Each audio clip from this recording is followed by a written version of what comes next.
Hey everyone, welcome back to the channel. In today's video, I am going to show you how to password protect a folder on Windows 11. It will be really simple and easy. So if you have multiple users, then you can protect your sensitive files using folder protection. So how you can enable it? Simply select the folder, right click on it and click on more options. Here click on properties.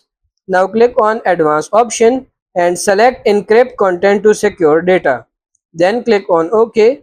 Now here click on apply. Now here you will find apply changes to this folder and so folder. Simply select this and click on OK and it will protect your file.